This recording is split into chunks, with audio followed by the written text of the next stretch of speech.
There's this book, it's called The Birth of Loud. My friend Jeff Garland, this comedian who's an amazing guy, gave me a copy of this book. It's talking about Leo Fender and Paul Bigsby and the guys over at Gibson, Ted McCarty. And it's basically talking about when like the Strat, the Tele, the Les Paul. In the late 50s, everyone knows about Flying Vs. Everyone knows Heard of them. Heard of them. Everyone knows about Explorers. Well, there was some other designs that were happening at Gibson, specifically late 56 into 57, that they were trying to unveil because, from my understanding, is lack of sales of the Les Paul.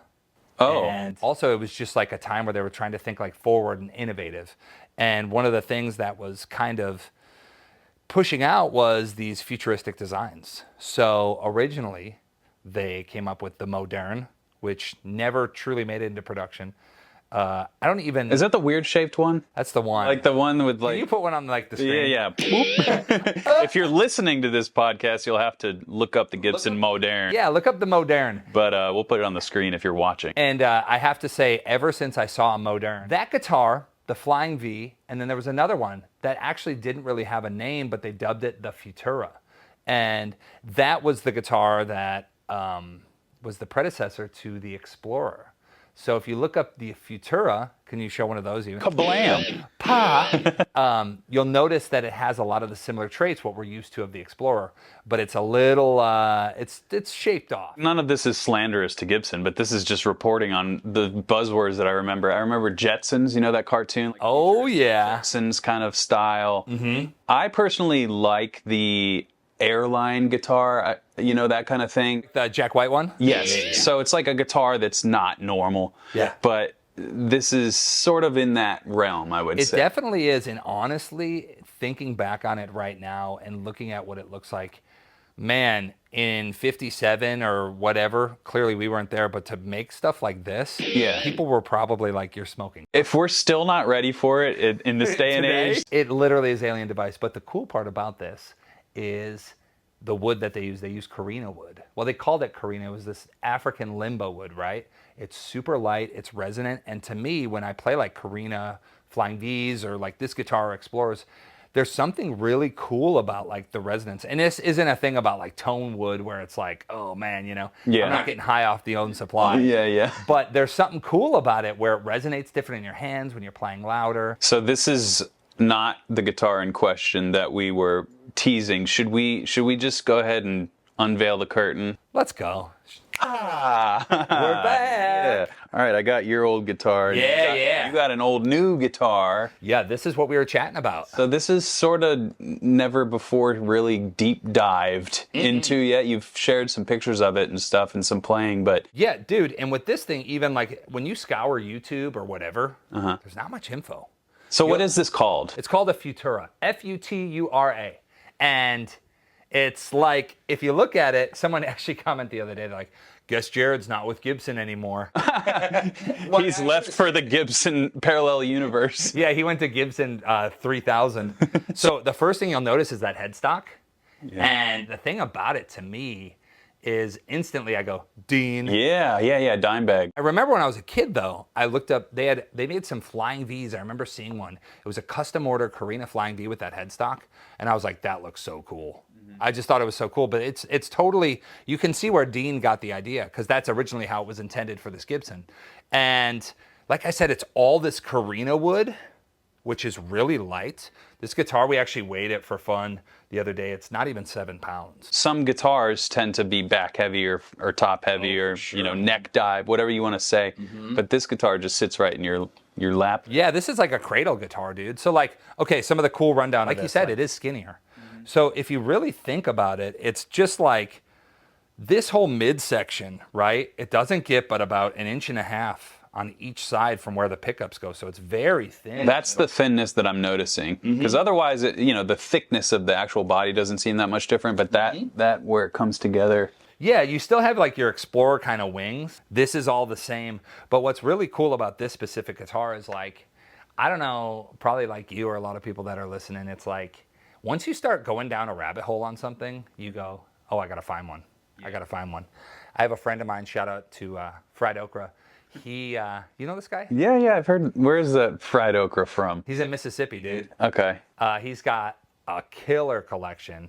I mean, maybe someday we should take a road trip. He's always posting just insane guitars. That's where I know that name. Dude, it's kind of like to the point where it's like exhausting. Yes. Because he has so many guitars that they just keep showing. He's been collecting for decades. Mm-hmm. And he's the only guy I know that I can call, except for Bonamassa, and say, hey man, do you have a Futura?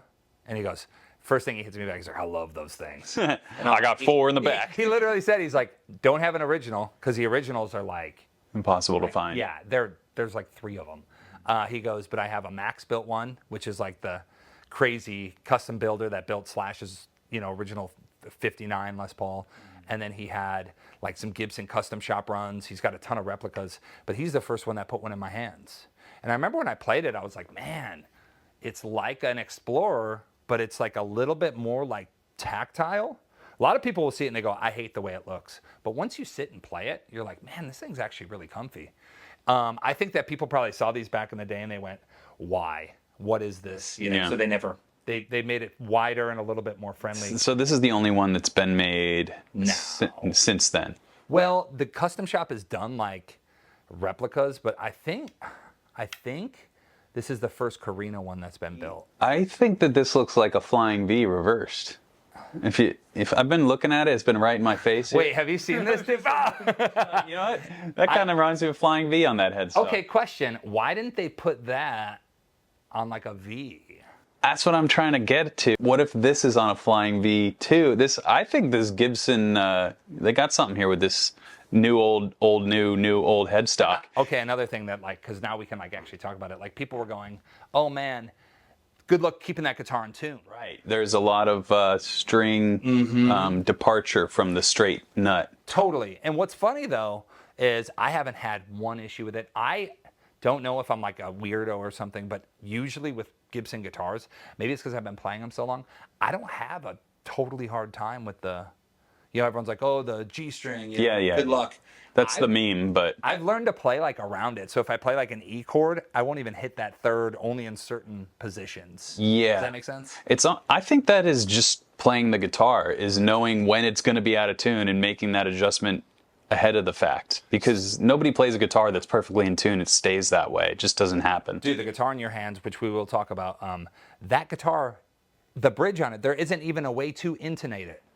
So for me, wrap tail Les Pauls for years and years, I mean now almost a decade, I've had to learn even a high E, your 12th fret, you're like, oh, this is going to be perfectly in tune. It's like, nope, I'm going to have to bend that up a little bit. Just a tiny because it's a little flat or it's a little sharp. So it's like you have to learn with your ear in real time how to play. So I never got that. And with this guitar, I think it's just really it's really funky and funny. Let's go through a little demo, a little 101 of what this thing's all about. So that's just with my bridge. Now, for the volume knob, it's neck volume. It's like an Explorer if anyone's hip to the Explorer. Neck volume, bridge volume, and then a master tone. So if you roll that back.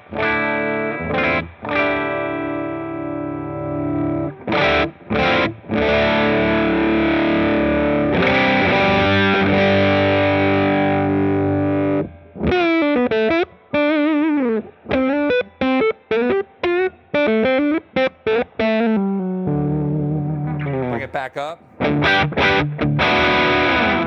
then to that neck position.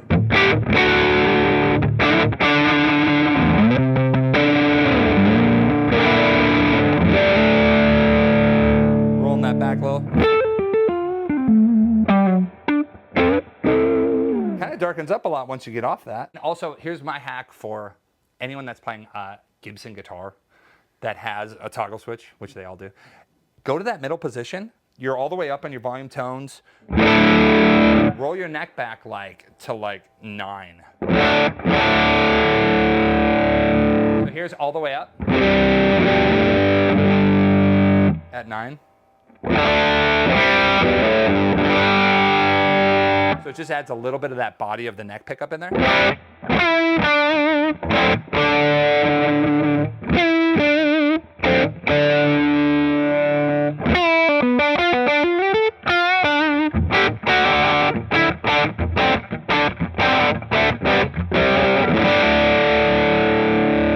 I'm going to add some drive on it. So here's that, the bridge pickup.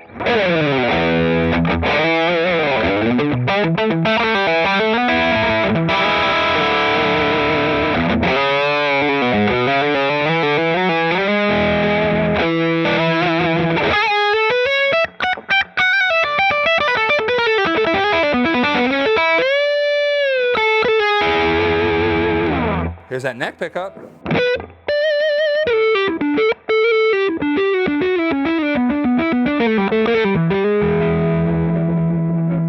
And then if you want to go like ham, let's turn up the gain. Gain it. Gain it. Gained out.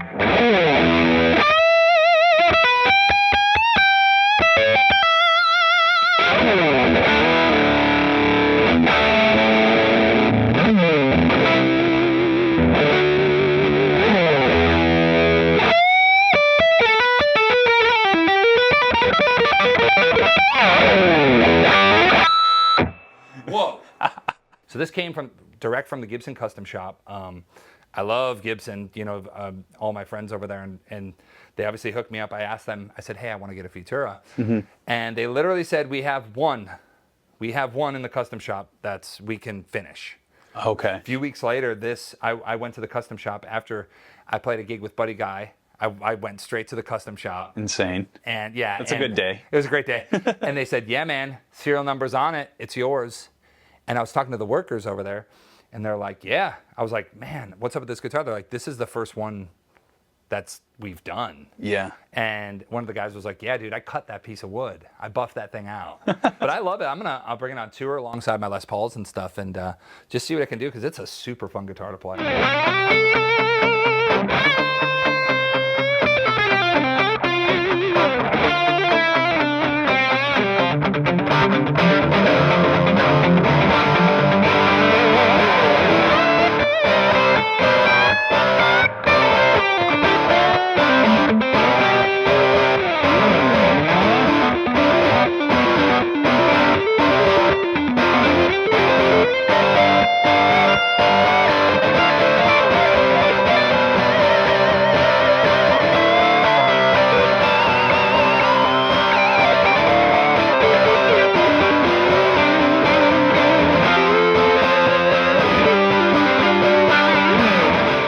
Guitars, like if you type in Gibson Futura, there'll be like one guy going like,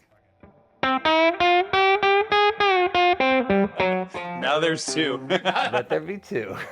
I have a good idea. So let's do if you can come up with a lick that we won't mind hearing over and over, you know, like back to back, that we can just roll through the differences between like a modern Les Paul that I have here, and your old one, and this guitar, just to feel a little tonal variety. All right, so you want me to make up a little lick? Make up a little lick that you can remember the tempo and the feel. Try and play it exactly the same.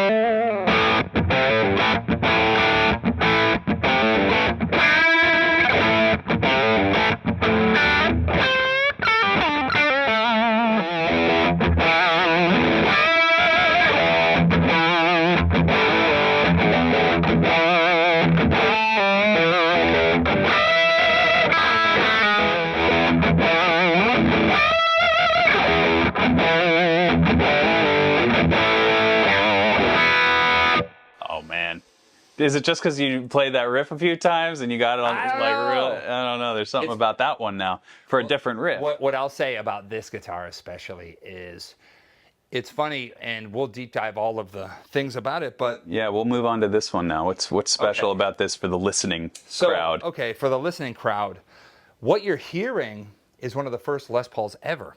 Early 1952, May of 1952, Gibson Les Paul standard. I call this guitar Dorothy. This was given to me by a fan. It had no neck. It was in a tornado.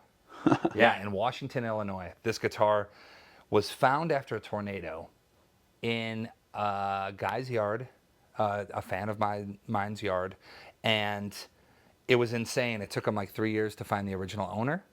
It was her father's. It had no neck on it. It was completely snapped off. And she said, I put it on my insurance, so just keep it hanging on your wall. So she didn't even care. Yeah.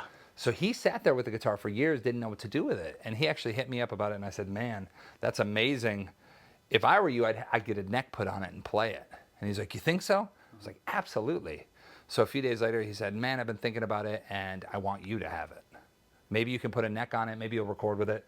Turns into one of my favorite guitars on the planet, dude. That's so awesome. So my friend, rest in peace, Joel Wilkins at JW Restoration, he was the one who handcrafted a neck for this using old growth mahogany, super old Brazilian rosewood, all era correct parts.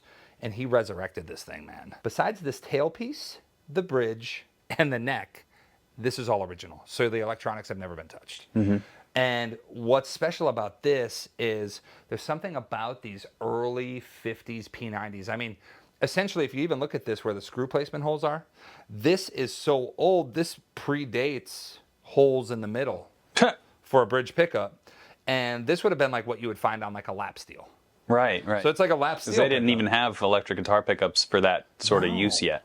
And the crazy part about this is like this guitar, I remember when I first plugged it in, I picked it up in Pennsylvania. I was on tour with John 5, and he goes, man, I just finished the neck, and he's like, it took me forever, and I didn't go through the electronics, so I don't know what it's going to sound like. And I literally remember being like, man, I bet it's just going to be super microphonic, feedback really bad.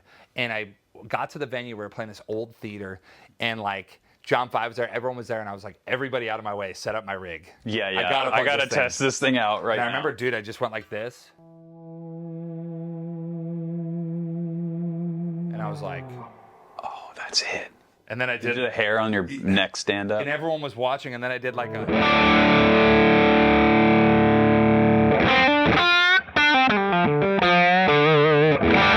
in a big old theater, you know? And then I started to play like a,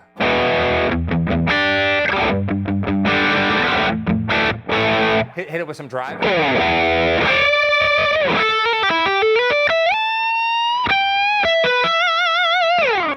And I was like, okay, hit the neck pickup, you know?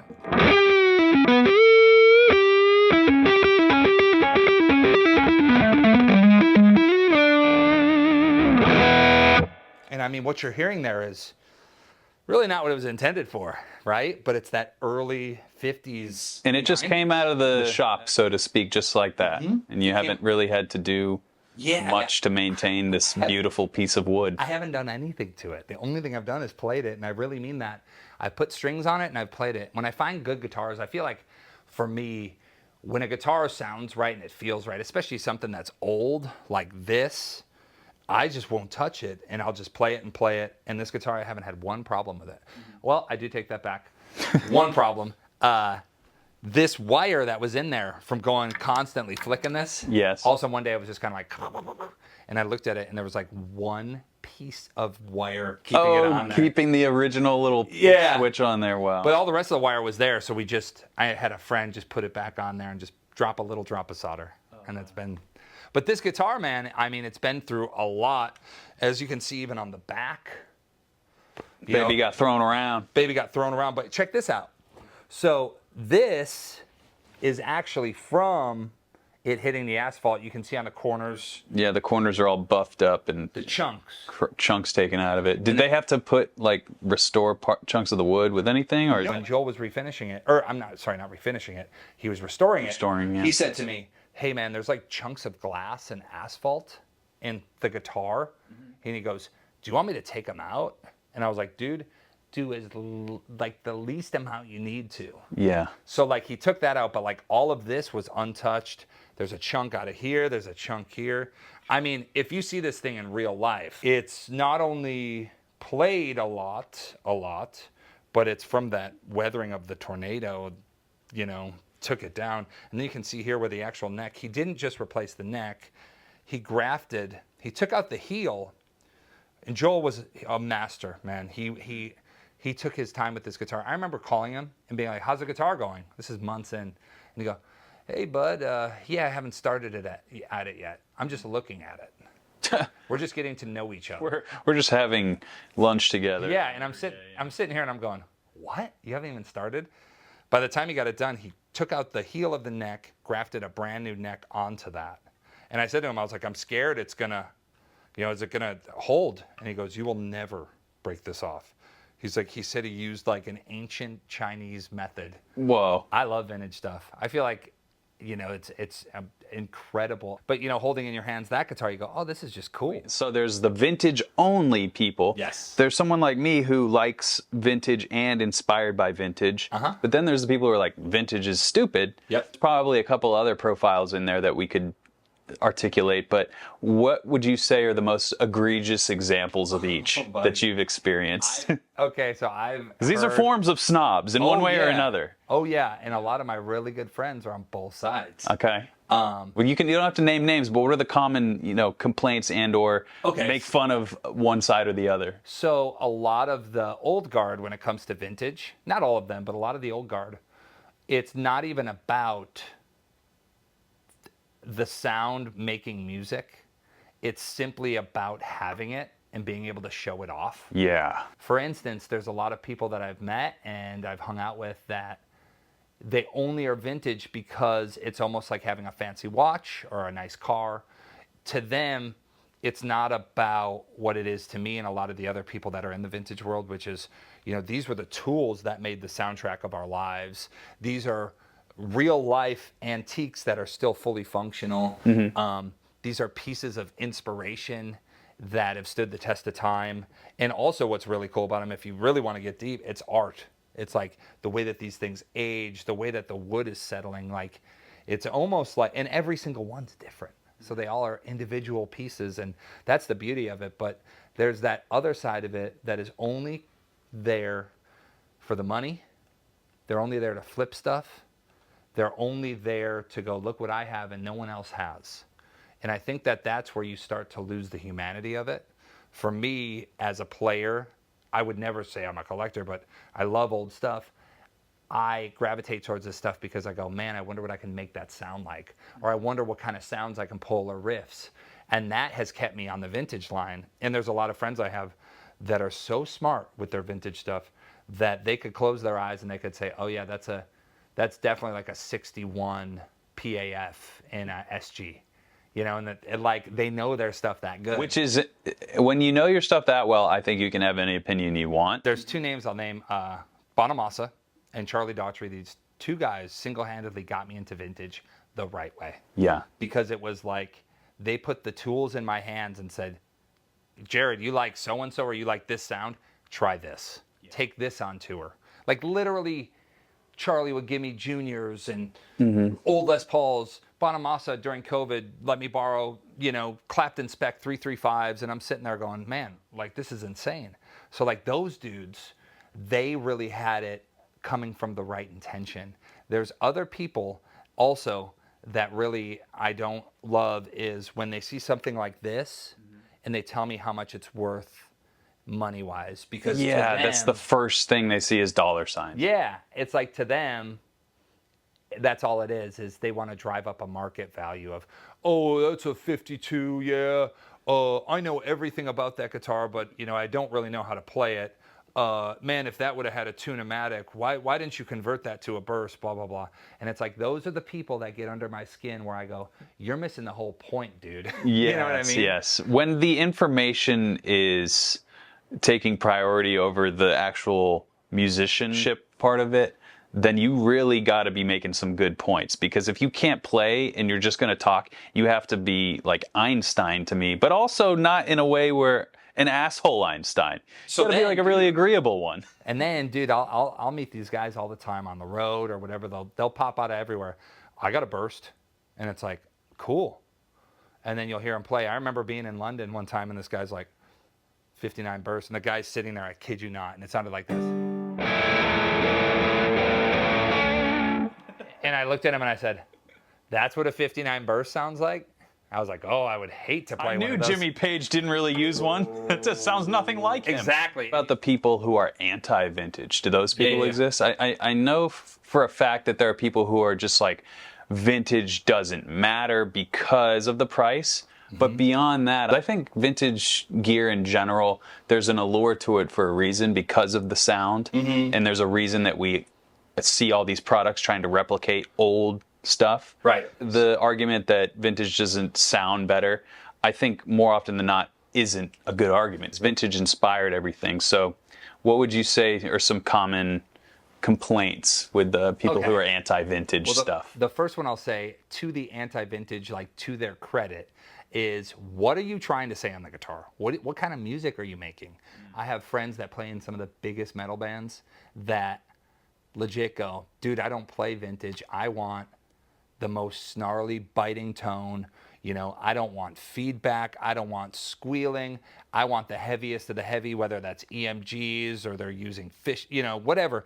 That when they see vintage, they think of it like an old car, where they're like, man, I want a Ferrari that goes, you know, 0 to 60 in 2 seconds. Exactly. Yeah. So there's that argument where they say that.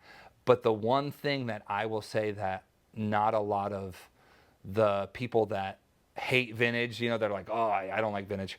I think a lot of that doesn't come from the one-on-one personal touch with it, because I guarantee you, if you gave those people a vintage guitar that was really, really nice, that played great, felt good, they would say, man, there's something about this, you know, it's like, it's unique. It has like a cool quality. But I think the biggest qualms is there's a lot of people that just want to hate on it because of the things I mentioned, where it's like, oh, you know, even that, I saw someone talking about Klons being vintage. That's why there's so much money. It's like, oh, Klon, would you pay for that? $10,000? You know what I mean? Yeah. But there's people I know that are amazing guitar players, like, for instance, Zach Wild, right? And he uses the Schecter-made Wild Audios with EMGs. He's had the same pedal board for years.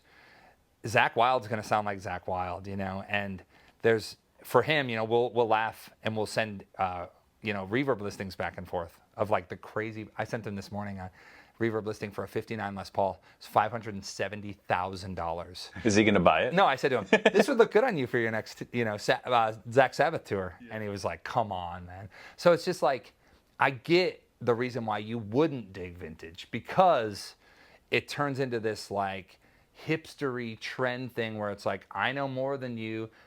It's all about the tone, man. And for some people, they're just like, I don't care. I think that we're all in the same boat in a lot of ways, that if you're a player, it comes down to what speaks to you. Mm-hmm. And for some people, it's like, dude, you know, if a player's like, man, I love Zeppelin, I love AC/DC, I love Judas Priest and ZZ Top, chances are they're going to want that vintage stuff. Right. But if someone goes, I love Periphery and, you know, Between the Buried and Me and whatever, they're not going to gravitate towards a low output P90 from the 50s. They're going to be like, no, dude, I need something aggressive. So that's kind of where my head goes for it. Do you think that generations to come will value vintage instruments the way we do? Nope, I don't, because I love cars, right? And the big thing I'm seeing now is like the gassers, or the, you know, think about like, if you want to look up like, you know, ZZ Top Eliminator style cars, like old hot rods, not muscle cars, but like the old school 30s and 40s vehicles. Those cars now are so much cheaper than they used to be. Is that right? Because that whole generation is dying off. And I don't want to sound morbid, yeah, but this is morbid. Well, it's fact of life. The kids that grew up listening to Korn and Limp Bizkit and Puddle of Mud and, you know, nu metal, that's what was big when we were kids, right? Yeah. They're going to see like a Ibanez, like a, you know, like that Monkey played and be like, oh yeah, dude, that's cool. Like the normal people. Yeah. They're not going to look back at their childhood and see, you know, 50s Les Pauls. I think that the big dog guitars will always stay big. Yeah, yeah. But there's a couple that aren't going anywhere, but exactly. What would somebody who's 10 years old right now think about a 52 Les Paul in another 50 years? The ceiling where it's at now, with how much people are buying guitars for, I personally think that it can't stay there. And there's not enough people with money to drive the market. Like, you know, some people tell me, they're like, oh my God, I can't believe you take this on the road with the history and all that stuff. That's a, you know, $100,000 guitar. And I'm like, okay, cool. But like, it's only a $100,000 guitar if you find someone to pay that. Yeah, which you can't I could really. Say it's $1 million guitar. It doesn't mean nothing, you know. Yes, only until somebody buys it is it worth that thing in the auction world, in the vintage world. But dude, like you said, 10-year-olds right now, are they going to have the same feeling as even we have, or the generation before us, or like, you know, even think about it. I even think about, you know, players in their 40s and 50s that grew up on grunge. Mm-hmm. Kurt Cobain wasn't playing vintage Les Paul. You know what I mean? It's like you have Slash. Slash is the guy. Yeah. Where everyone sees Slash and they're like, oh yeah, dude, there's our Les Paul guy. Everyone from the 90s above, it's Slash or Zakk Wylde. Mm-hmm. And Jerry Cantrell. But it's so few and far between if we really try and break down, you know, like who the big Les Paul players are of the 90s taking out Slash and Zakk. In the new metal space, like I remember seeing those Black Beauties with the huge 4 diamond, yeah. but it didn't matter the model or it just mattered that was the aesthetic. Nobody's really seeking out as much knowledge, or it seems like that could be the case where there's so much other information and things to consume where people will not find as many nuances about these guitars unless they listen to this podcast. Well, the only way. Hey, no, the other thing I was going to say, and this, I don't want to sound like I'm a total jerk or like a doom and gloom guy, but it's like you think about other stringed instruments. It's almost like it really depends on, because right now, like even when I look at in your room, I'm seeing these pedals that are, dude, all those pedals look like they have so many, there's so much technology driven, right? Yeah. I talk to players every day. They're like, I don't even play through amps. Will a Marshall ever be dimed again? Will we ever have loud Marshalls again? Will the next generation argue that loud Marshalls were never needed in the first place? If a tree falls in the woods, if a Marshall is If a fully Marshall cranked, falls in the woods, does it blow up? where do we go from here? I think that the place it goes is actually quite fun because I, for one, enjoy when people don't know a lot about my niche. When I was a kid, young kid, all the stuff that I liked, not a lot of people knew about it. And I don't care if they knew. It actually was like my own thing. Guitar is undeniable. Making loud noise is undeniably cool. Yeah, that's cool. Like we have amps in here. We don't plug into computers. I plug into use computers when it's helpful or it speeds up my workflow. But playing the guitar as just a visceral activity is meant to be, you're meant to be surrounded by loud noise, at least some noise moving the air. And this is where we start to sound like we're using buzzwords, but there is a real difference between the monitor speakers and an amp. That's not news, but what's more is that feeling of maybe other people not paying attention to what you're up to, that guitar nerdery that I found in high school when everybody was, you know, doing their own thing. There was not a lot of guitar activity in my high school in particular. I felt like I can't wait to learn everything about this. I didn't need anyone else to be excited because I was so excited. So I think that the guitar never goes away.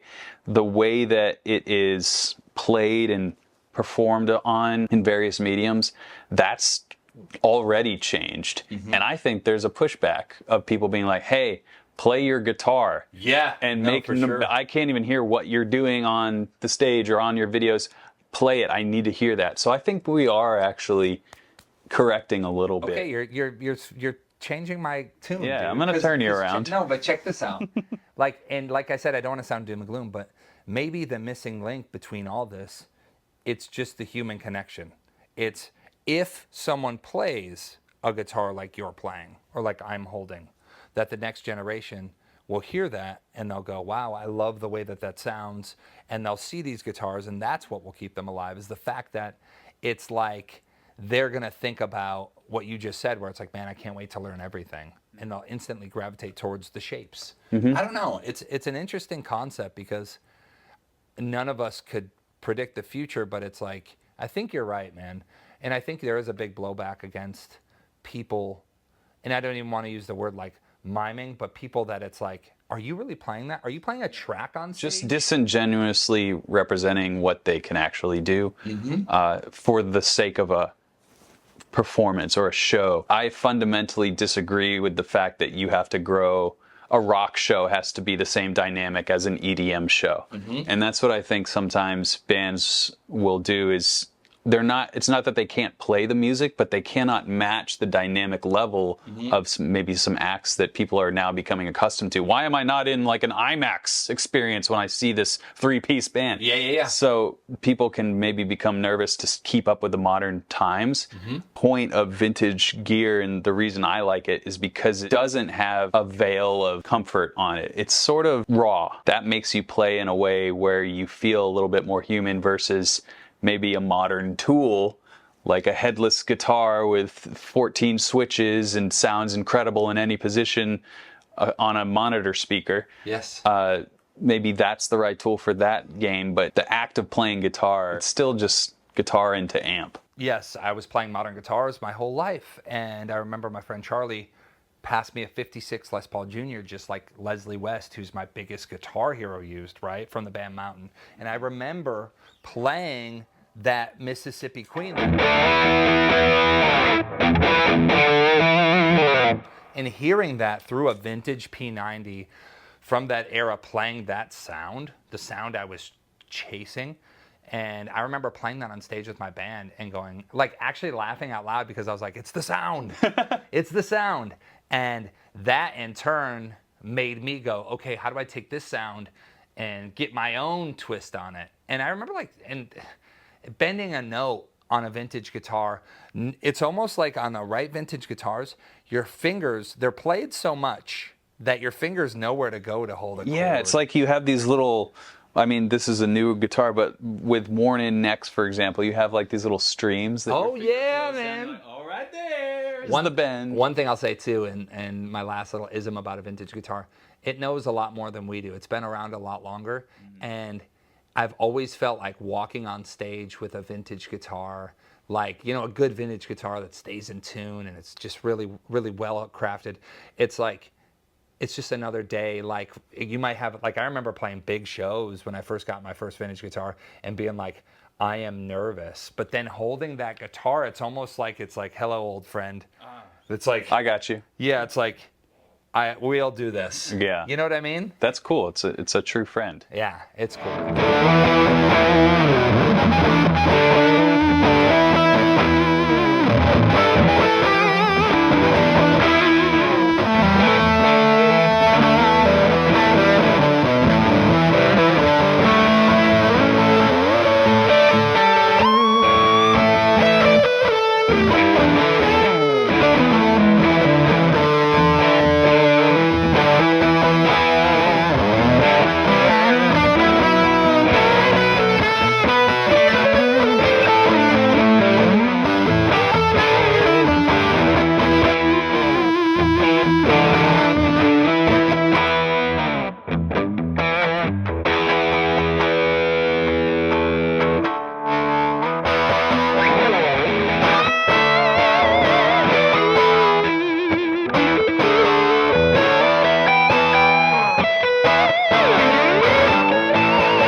Yeah, dude. Dude, you sound great on that.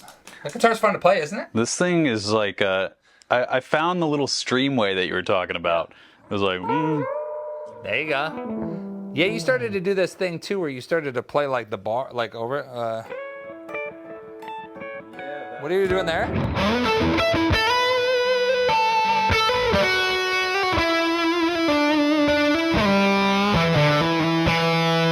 sometimes I like with this.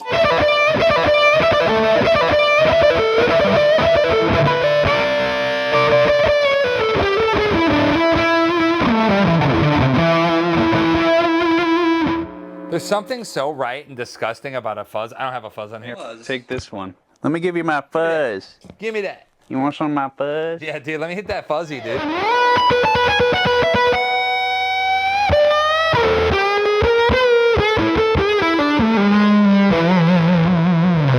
That's nasty. My friend Rob Compa said that your parents shouldn't like the sound of fuzz. Like, you should be playing it in your bedroom and they'll come in and be like, what the heck? Is your amp broken? I just bought that for you. Yes. And Fuzz is hard, man. We got to do a deep dive on fuzz too at some point because I got a bunch of fuzz pedals. give you a little deep dive under the curtain if you're still listening and or watching to the No Cover Charge podcast with Jared and Tyler. Here we are. We are certainly figuring out our flow, but I like the idea of deep diving various things that a lot of people have covered, but not maybe in a long form. But also, we're trying to keep things light here. I hope nobody was offended by our our different, Different pokes and takes. prods against people's different beliefs. In the end of the day, as long as you're playing guitar, I don't really care. Yeah. Old stuff that you can't really find information about, especially since you have a lot of this stuff firsthand. I think that'll comprise a lot of episodes that we work on in the future, along with our many guests that will continue to roll through the studio, and we'll pick their brains on guitar and all that good stuff. So thanks for listening and watching. Thank you, guys. And we will be back with the next one. Are you going to sell this guitar now, or what are you yeah, doing? so now that guitar is for everything. Hey, everything on set, including this old shirt, is for sale. This shirt I got for like $6 at a vintage store. We're gonna sell for 60 now. I know, it's $60. So just, hit my Etsy or my Reverb page. I'm just kidding.